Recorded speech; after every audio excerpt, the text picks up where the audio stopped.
ان الحمد للہ والصلاۃ والسلام علی رسول اللہ۔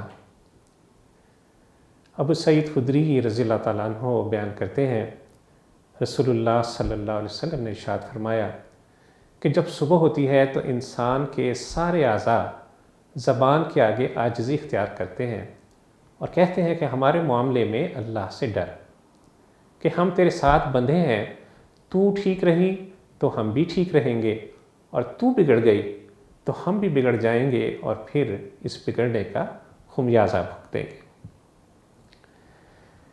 ہماری ماں عائشہ صدیقہ رضی اللہ تعالیٰ عنہ بیان کرتی ہیں کہ ایک مرتبہ رسول اللہ صلی اللہ علیہ وسلم سیدنا ابو بکر صدیق رضی اللہ تعالیٰ عنہ کے گھر پہنچے تو ابو بکر صدیق رضی اللہ تعالیٰ عنہ اپنے غلاموں کو غصے سے لعن طعن کر رہے تھے۔ رسول اللہ صلی اللہ علیہ وسلم کے کانوں میں جب ابو بکر صدیق رضی اللہ تعالیٰ عنہ کی بات پہنچی تو آپ صلی اللہ علیہ وسلم نے ارشاد فرمایا کہ لعنین و صدیقین، کہ صدیق ہو کر لعن طعن، کلا ورب الکعبہ، رب کعبہ کی قسم ایسا ہو ہی نہیں سکتا۔ یعنی کوئی شخص جسے صدیق کا لقب دیا گیا ہو اور وہ اس طرح لعن طعن کرے، یہ ممکن ہی نہیں ہے۔ صدیق اکبر رضی اللہ تعالیٰ عنہ نے جب رسول اللہ صلی اللہ علیہ وسلم کا یہ ارشاد مبارکہ سنا تو سخت شرمسار ہوئے۔ جن غلاموں کو لعن طعن کر رہے تھے انہیں اسی وقت آزاد فرمایا اور پھر رسول اللہ صلی اللہ علیہ وسلم کی خدمت میں حاضر ہو کر معافی کی درخواست گزاری اور فرمایا کہ آئندہ میری زبان سے آپ کبھی ایسے کلمات نہیں سنیں گے۔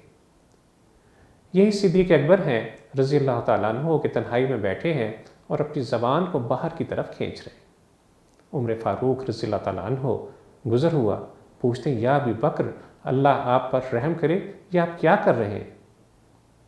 سیدنا ابو بکر صدیق رضی اللہ تعالیٰ عنہ فرماتے ہیں کہ اسی زبان نے تو مجھے ہلاکتوں میں ڈال رکھا ہے۔ انہی صدیق اکبر رضی اللہ تعالیٰ عنہ کی کیا خوبصورت بات ہے کہ مصیبت کی جڑ اور مصیبت کی بنیاد انسان کی گفتگو ہے۔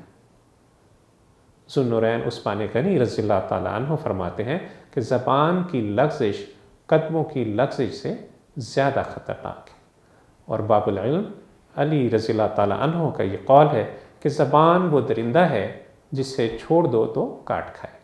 اللہ عز و جل سے دعا ہے کہ وہ ہمیں زبان کی محافظت کرنے والا بنائے۔ وصلی اللہ تعالیٰ علی خیر خلقہ محمد وعلی آلہ وصحبہ اجمعین۔